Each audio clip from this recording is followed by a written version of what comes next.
O desejado de todas as nações. Capítulo 62. O banquete em casa de Simão. Este capítulo se baseia em Mateus capítulo 26, versos 6 a 13, Marcos capítulo 14, versos 3 a 11, Lucas capítulo 7, versos 36 a 50 e João capítulo 11, versos 55 a 57 e capítulo 12, versos 1 a 11. Simão de Betânia era considerado discípulo de Jesus. Era um dos poucos fariseus que se unira abertamente aos seus seguidores. Reconhecia-o como mestre e acalentava esperanças que fosse o Messias, mas não o aceitara como Salvador. Seu caráter não estava transformado. Permaneciam sem mudança seus princípios. Simão fora curado de lepra, e isso é que o atraíra a Jesus. Desejara mostrar sua gratidão e, na última visita de Cristo a Betânia, ofereceu um banquete ao Salvador e a seus discípulos. Esta festa reuniu muitos dos judeus. Havia por esse tempo grande agitação em Jerusalém. Cristo e sua missão estavam atraindo mais atenção do que nunca. Os que tinham ido à festa observavam-lhe atentamente os movimentos e alguns com os olhos hostis. O Salvador chegara a Betânia apenas 6 dias antes da Páscoa e, como de costume, buscara repouso em casa de Lázaro.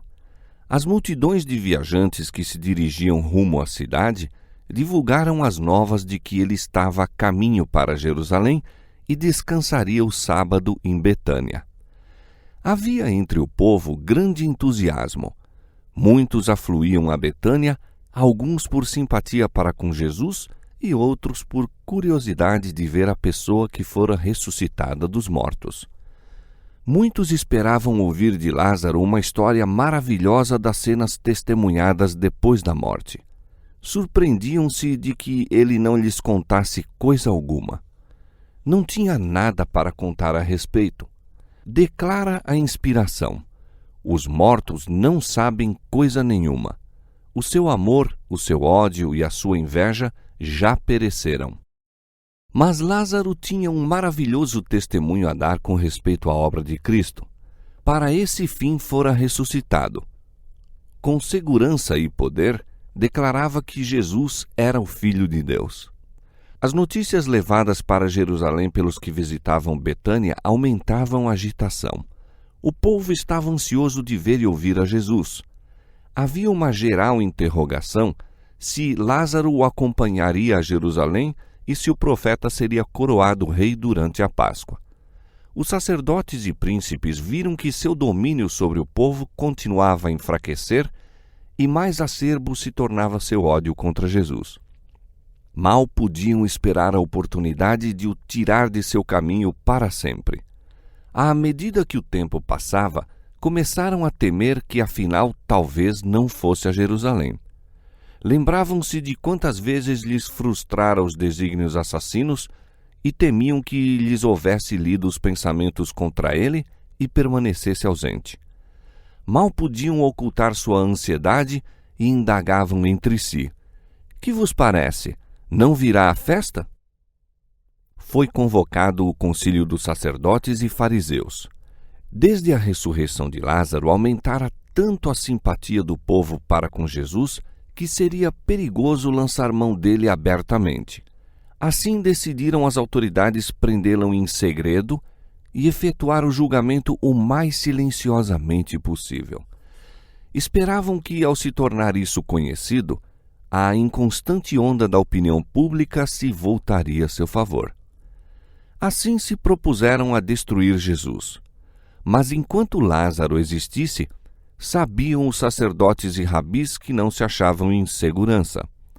A própria existência de um homem que por 4 dias estivera no sepulcro e fora ressuscitado por uma palavra de Jesus, causaria cedo ou tarde uma reação. O povo se vingaria de seus guias por tirarem a vida àquele que fora capaz de realizar esse milagre. O Sinédrio decidiu, portanto, que Lázaro também devia morrer. A tal ponto a inveja e os preconceitos levam seus escravos. O ódio e a incredulidade dos guias judaicos haviam crescido até dispô-lo a tirar a vida de uma pessoa a quem o infinito poder salvara do sepulcro. Enquanto se tramava em Jerusalém essa conspiração, Jesus e seus amigos eram convidados à festa de Simão. À mesa achava-se Jesus, tendo a um lado Simão, a quem curara repugnante moléstia, e do outro Lázaro, a quem ressuscitara. Marta servia à mesa, mas Maria escutava ansiosamente toda a palavra que caía dos lábios de Jesus. Em sua misericórdia, perdoara Jesus os seus pecados, chamara do sepulcro seu bem-amado irmão, e a alma de Maria estava cheia de reconhecimento. Ouvira Jesus falar de sua morte próxima e, em seu profundo amor e tristeza, almejava honrá-lo. Com grande sacrifício para si, comprara um vaso de alabastro de unguento de nardo puro de muito preço, para com ele ungir-lhe o corpo. Mas agora muitos diziam que ele estava para ser coroado rei. Seu pesar transformou-se em alegria e ansiava ser a primeira a honrar a seu senhor. Quebrando o vaso de unguento, derramou o conteúdo sobre a cabeça e os pés de Jesus e depois, enquanto de joelhos chorava, umedecendo-os com lágrimas, enxugava-os com os longos cabelos soltos. Buscara não ser observada e seus movimentos poderiam passar desapercebidos, mas o unguento encheu a sala de odor, declarando a todos os presentes a ação dela. Judas contemplou a mesma com grande desagrado. Em vez de esperar o que diria Cristo sobre o assunto, começou a murmurar suas recriminações aos que lhe ficavam mais próximos, censurando-os por tolerar esse desperdício. Fez astutamente insinuações de molde a produzir descontentamento. Judas era tesoureiro dos discípulos e de seu pequeno depósito subtraíra às escondidas para o próprio uso, limitando assim a uma insignificância os recursos dos discípulos. Ansiava colocar na bolsa tudo quanto pudesse obter. Dos meios desta bolsa, muitas vezes se tirava para socorro dos pobres, e quando se comprava qualquer coisa que Judas não julgava essencial, dizia: por que esse desperdício? Por que o preço disso não se pôs na bolsa que tenho para os pobres? Ora, o ato de Maria achava-se em tão frisante contraste com o seu egoísmo que o colocava em situação vergonhosa. E, segundo o seu costume, procurou apresentar um motivo digno à objeção que fazia sua oferenda. Voltando-se para os discípulos, disse: por que não se vendeu este unguento por 300 dinheiros e não se deu aos pobres? Ora, ele disse isto não pelo cuidado que tivesse dos pobres, mas porque era ladrão e tinha a bolsa e tirava o que ali se lançava. Judas não tinha coração para os pobres. Houvessem vendido o unguento de Maria, caísse o lucro em seu poder e não teriam os pobres recebido o benefício. Judas tinha em alto conceito sua habilidade administrativa. Julgava-se como financista muito superior aos condiscípulos e levara-os a considerá-lo da mesma maneira. Conquistara-lhes a confiança e exercia sobre eles grande influência. Sua professa simpatia pelos pobres os enganou, e a astuta insinuação que fez os levou a olhar com desconfiança a dedicação de Maria. E em volta da mesa passou a murmuração: para que este desperdício? Pois este unguento podia vender-se por grande preço e dar-se o dinheiro aos pobres. Maria ouviu as palavras de crítica. O coração tremeu-lhe no peito. Temeu que a irmã repreendesse por seu desperdício. Talvez o mestre também a julgasse imprevidente. Sem se justificar ou apresentar desculpa, estava para se esquivar dali quando se ouviu a voz do seu senhor: deixai-a, por que a molestais? Viu que ela estava embaraçada e aflita. Sabia que nesse ato de serviço exprimira a gratidão pelo perdão de seus pecados e acalmou-lhe o espírito. Erguendo a voz acima dos murmúrios da crítica, disse: Ela fez-me boa obra, porque sempre tendes os pobres convosco e podeis fazer-lhes bem quando quiserdes, mas a mim nem sempre me tendes. Esta fez o que podia, antecipou-se a ungir o meu corpo para a sepultura. A fragrante oferenda que Maria pensara prodigalizar ao corpo inanimado do Salvador vazou a ela sobre ele vivo. No sepultamento, seu aprazível odor não poderia impregnar senão o túmulo. Agora alegrou-lhe o coração com a certeza de sua fé e amor. José de Arimateia e Nicodemos não ofereceram suas dádivas de amor a Jesus em vida. Com amargo pranto levaram suas custosas especiarias ao frio e inconsciente corpo. As mulheres que levaram especiarias ao sepulcro, debalde o fizeram, pois verificaram ter ele ressuscitado. Mas Maria, extravasando seu amor sobre o Salvador enquanto ele tinha conhecimento da dedicação dela, estava-o preparando para seu sepultamento. E ao baixar a treva de sua grande prova, levou consigo a lembrança desse ato, penhor do amor que seus remidos lhe votariam para sempre. Muitos há que levam aos mortos preciosos dons. De pé ao lado da querida figura para sempre silenciosa, proferem abundantes palavras de amor. Ternura, apreço, dedicação, tudo é prodigalizado àquele que já não vê nem ouve. Houvessem essas palavras sido ditas quando o fatigado espírito tanto delas necessitava, quando o ouvido as apreenderia e o coração as podia sentir, quão precioso teria sido o seu perfume. Maria não sabia toda a significação de seu ato de amor. Não podia responder a seus acusadores. Não saberia explicar por que escolher aquela ocasião para ungir a Jesus. O Espírito Santo planejara por ela e ela lhe obedecera às sugestões. A inspiração não se detém para dar o motivo. Presença invisível fala ela à mente e à alma e move o coração para agir. Ela é sua própria justificação.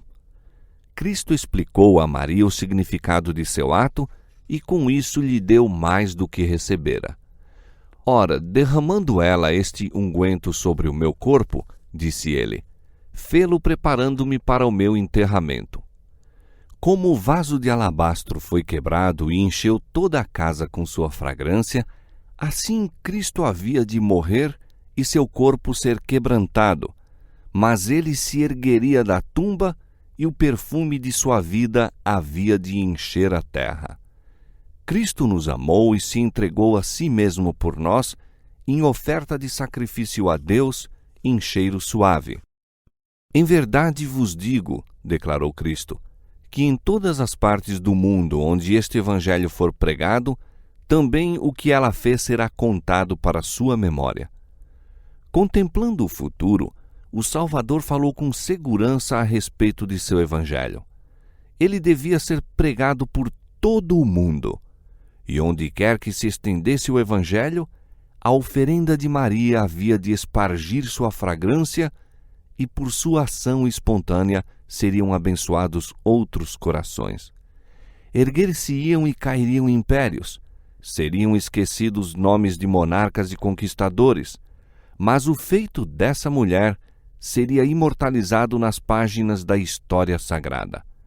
Enquanto o tempo durasse, aquele partido vaso de alabastro contaria a história do abundante amor de Deus a uma raça caída.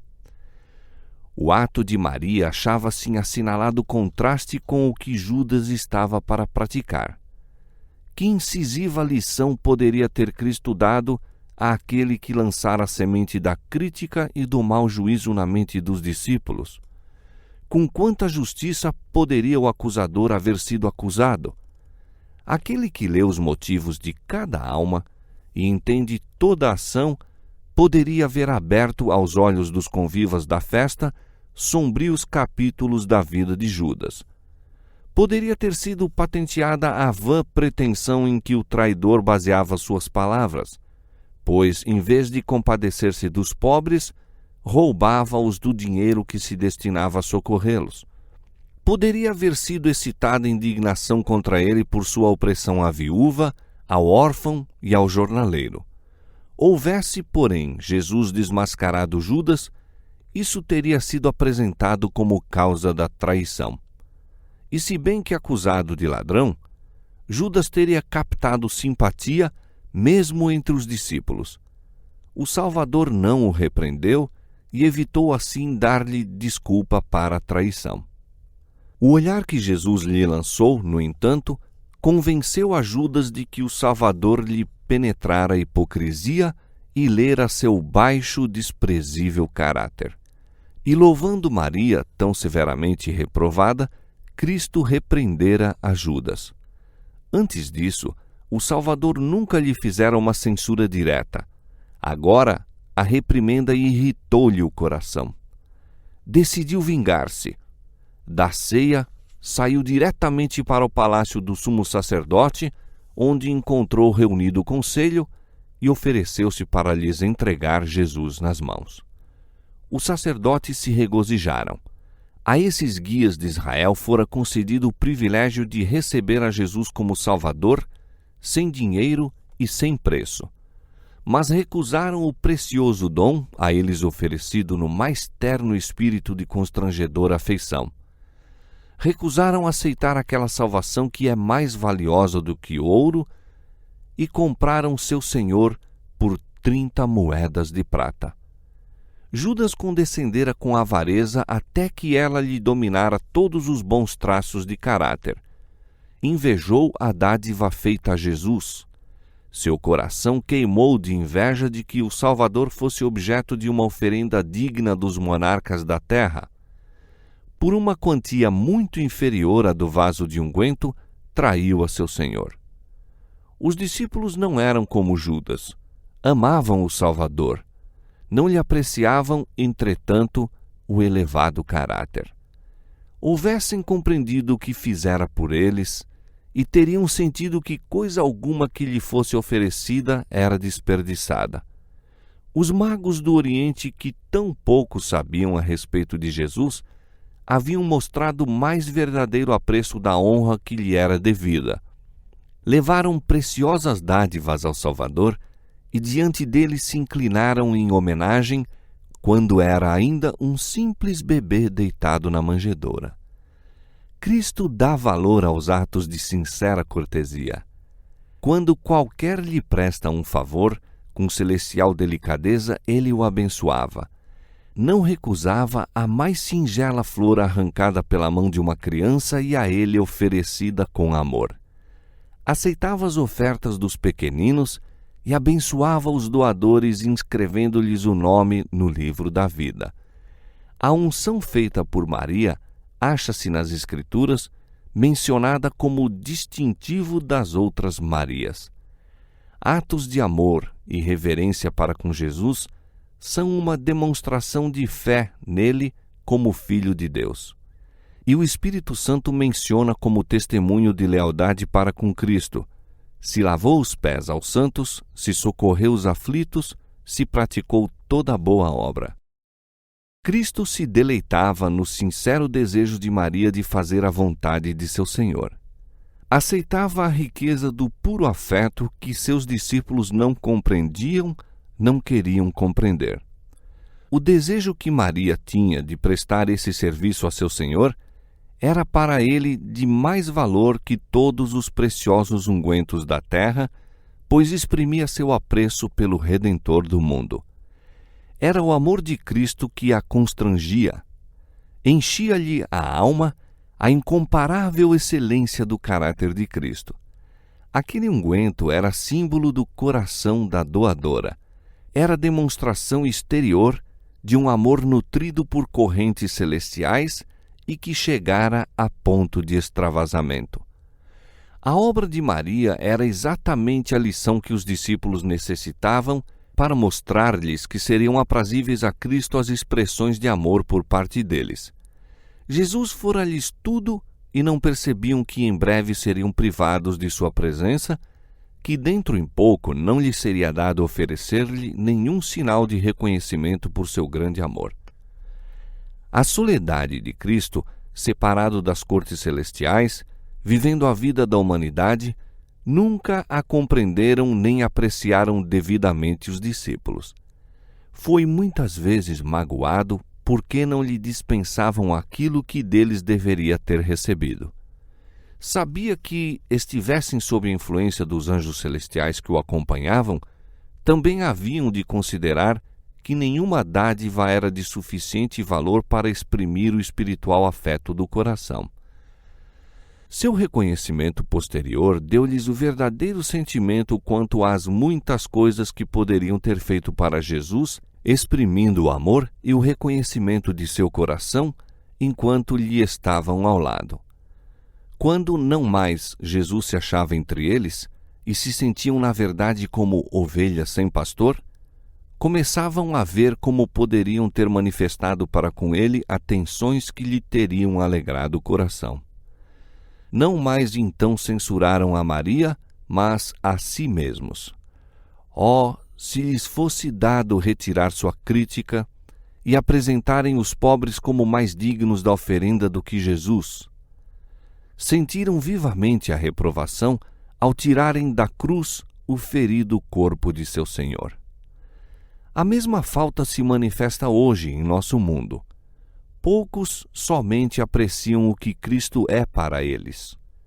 Fizessem-no, no entanto, e o grande amor de Maria seria expressado, a unção liberalmente feita. Não seria considerado desperdício o custoso unguento. Coisa alguma se reputaria demasiado preciosa para Cristo, nenhuma abnegação nem sacrifício grande demais para ser suportado por amor dele. As palavras proferidas em indignação, "Por que é este desperdício?", recordaram vividamente a Cristo o maior sacrifício já feito, o dom de si mesmo como propiciação por um mundo perdido. O Senhor seria tão munificente para com a família humana que não se poderia dizer-lhe que lhe era possível fazer mais. No dom de Jesus, Deus deu todo o céu. Sob o ponto de vista humano, esse sacrifício era um espantoso desperdício. Para o raciocínio humano, todo o plano da salvação é um desperdício de misericórdias e recursos. Encontramos por toda a parte abnegação e sacrifício feito com toda a alma. Bem podem as hostes celestiais contemplar, com assombro, a família humana que recusa ser erguida e enriquecida com o ilimitado amor expresso em Cristo. Bem podem elas exclamar: "Por que este grande desperdício?" Mas a expiação por um mundo perdido devia ser plena, abundante, completa. A oferenda de Cristo foi inexcedivelmente abundante para abranger toda a alma que Deus criou. Não se podia restringir de modo a não exceder o número dos que haviam de aceitar o grande dom. Nem todos os homens são salvos. Todavia, o plano da salvação não é um desperdício pelo fato de não realizar tudo o que foi provido por sua liberalidade. Há o suficiente e sobeja ainda. Simão, o hospedeiro, fora influenciado pela crítica de Judas à dádiva de Maria e surpreendeu-se do procedimento de Jesus. Seu orgulho farisaico ofendeu-se. Sabia que muitos de seus hóspedes estavam olhando a Jesus com desconfiança e desagrado. Simão disse no seu interior: "Se este fora profeta, bem saberia quem é e qual é a mulher que lhe tocou, pois é uma pecadora." Curando Simão da lepra, Cristo o salvara de uma morte em vida. Mas agora Simão duvidava se o Salvador era profeta. Por Cristo permitir que essa mulher dele se aproximasse, por não a desprezar como alguém cujos pecados são demasiado grandes para serem perdoados, por não mostrar que compreendia haver ela caído, Simão foi tentado a pensar que ele não era profeta. Jesus nada sabe dessa mulher, tão pródiga em demonstrações, pensou ele, ou não lhe permitiria que o tocasse. Foi, porém, a ignorância de Simão acerca de Deus e de Cristo que o levou a assim pensar. Não compreendeu que o Filho de Deus deve agir à maneira divina, compassiva, terna e misericordiosamente. A maneira de Simão era não fazer caso do penitente serviço de Maria. Seu ato de beijar os pés de Cristo e ungir-lhes com o unguento foi exasperante para seu coração endurecido. Pensou que, se Cristo fosse profeta, reconheceria os pecadores e os repreenderia. A esse inexpresso pensamento, respondeu o Salvador: Simão, uma coisa tenho a dizer-te. Um certo credor tinha 2 devedores. Um devia-lhe 500 dinheiros e o outro 50. E, não tendo ele com que pagar, perdoou-lhes a ambos. Dize, pois, qual deles o amará mais? E Simão, respondendo, disse: Tenho para mim que é aquele a quem mais perdoou. E ele lhe disse: Julgaste bem. Como fizera Natã com Davi, Cristo ocultou seu bem atirado golpe sob o véu de uma parábola. Lançou sobre o hospedeiro a responsabilidade de proferir a própria sentença.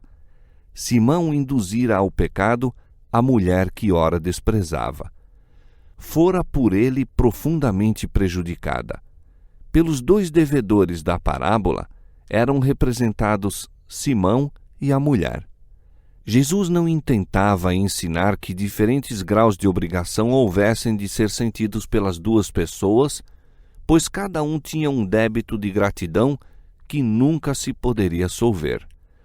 Mas Simão se julgava mais justo que Maria, e Jesus desejava fazer-lhe ver quão grande era na verdade a sua culpa. Queria mostrar-lhe que seu pecado era maior que o dela, tão maior como um débito de 500 dinheiros é superior a uma dívida de 50. Simão começou então a ver-se sob um novo aspecto. Observou como Maria era considerada por alguém que era mais que profeta. Notou que, com o penetrante olhar profético, Cristo lhe lera o amorável e devotado coração. A vergonha apoderou-se dele e percebeu achar-se em presença de alguém que lhe era superior. Entrei em tua casa, continuou Cristo, e não me deste água para os pés. Mas com lágrimas de arrependimento originadas de amor, Maria lavou-me os pés e enxugou-os com os próprios cabelos. Não me deste ósculo, mas esta mulher, a quem tu desprezas, desde que entrou, não tem cessado de me beijar os pés. Cristo contava as oportunidades que Simão tivera de manifestar seu amor pelo Senhor e o apreço pelo que fora feito por ele.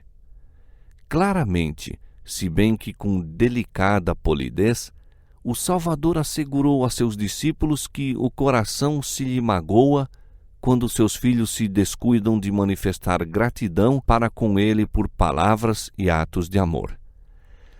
O perscrutador do coração lera os motivos que deram lugar ao ato de Maria e viu também o espírito que instigara as palavras de Simão. Vês tu esta mulher? Disse-lhe. É uma pecadora. Digo-te que os seus muitos pecados lhe são perdoados, porque muito amou. Mas aquele a quem pouco é perdoado, pouco ama. A frieza de Simão e sua negligência para com o Salvador mostravam quão pouco apreciava a mercê que lhe fora feita. Julgava honrar a Jesus convidando-o à sua casa, mas viu-se então como na realidade era. Enquanto pensara ler seu hóspede, este o estivera lendo a ele. Viu quão justo era o juízo de Cristo a seu respeito. Sua justiça fora um vestido de farisaísmo. Desprezara a compaixão de Jesus. Não o reconhecera como representante de Deus. Ao passo que Maria era uma pecadora perdoada, ele era um não perdoado pecador. A rigorosa regra de justiça que quisera impor contra ela condenava-o a ele próprio. Simão foi tocado pela bondade de Jesus em não o repreender abertamente diante dos hóspedes. Não fora tratado como desejara que Maria o fosse. Viu que Jesus não desejava expor sua culpa diante dos outros, mas buscava, por uma exata exposição do fato, convencer-lhe o espírito e, por piedosa bondade, vencer-lhe o coração. Uma severa acusação haveria endurecido Simão contra o arrependimento, mas a paciente admoestação o convenceu de seu erro. Viu a magnitude do débito que tinha para com seu Senhor. Seu orgulho humilhou-se, ele se arrependeu e o altivo fariseu tornou-se um humilde e abnegado discípulo. Maria fora considerada grande pecadora, mas Cristo sabia as circunstâncias que lhe tinham moldado a vida. Poderia haver-lhe extinguido na alma toda a centelha de esperança, mas não o fez. Fora ele que a erguera do desespero e da ruína. 7 vezes ouvira ela sua repreensão aos demônios que lhe dominavam o coração e a mente. Ouvira-lhe o forte clamor ao Pai em benefício dela. Sabia quão ofensivo é o pecado à sua imaculada pureza e em sua força vencera. Quando, aos olhos humanos, seu caso parecia desesperado, Cristo viu em Maria aptidões para o bem. Viu os melhores traços de seu caráter. O plano da redenção dotou a humanidade de grandes possibilidades e em Maria se deviam as mesmas realizar. Mediante sua graça, tornou-se participante da natureza divina. Aquela que caíra e cuja mente fora habitação de demônios, chegara bem perto do Salvador em associação e serviço. Foi Maria que se assentou aos pés de Jesus e dele aprendeu. Foi ela que lhe derramou na cabeça o precioso unguento e banhou os pés com as próprias lágrimas. Achou seus pés da cruz e o seguiu ao sepulcro. Foi a primeira junto ao sepulcro depois da ressurreição, a primeira a proclamar o Salvador ressuscitado. Jesus conhece as circunstâncias de toda a alma. Podeis dizer, sou pecador, muito pecador. Talvez o sejais, mas quanto pior fordes, tanto mais necessitais de Jesus. Ele não repele nenhuma criatura que chora contrita. Não diz a ninguém tudo quanto poderia revelar, mas manda a toda alma tremente que tenha ânimo. Perdoará abundantemente todos quantos a ele forem em busca de perdão e restauração. Cristo poderia comissionar os anjos do céu para derramar as taças de sua ira sobre nosso mundo, a fim de destruir a todos quantos estão cheios de ódio contra Deus. Poderia apagar essa mancha negra do seu universo, mas assim não faz. Acha-se hoje ante o altar de incenso, apresentando perante Deus as orações dos que desejam seu auxílio. As almas que a ele se volvem em busca de refúgio, Cristo erguerá acima da acusação e da contenda das línguas. Nenhum homem ou anjo mau pode incriminar a essas almas. Cristo as liga à sua própria natureza humano-divina. Acham-se ao lado daquele que tomou sobre si os pecados, na luz que procede do trono divino. Quem intentará acusação contra os escolhidos de Deus? É Deus quem os justifica. Quem os condenará? Pois é Cristo quem morreu, ou antes, quem ressuscitou dentre os mortos, a qual está à direita de Deus e também intercede por nós. Romanos capítulo 8, versos 33 e 34.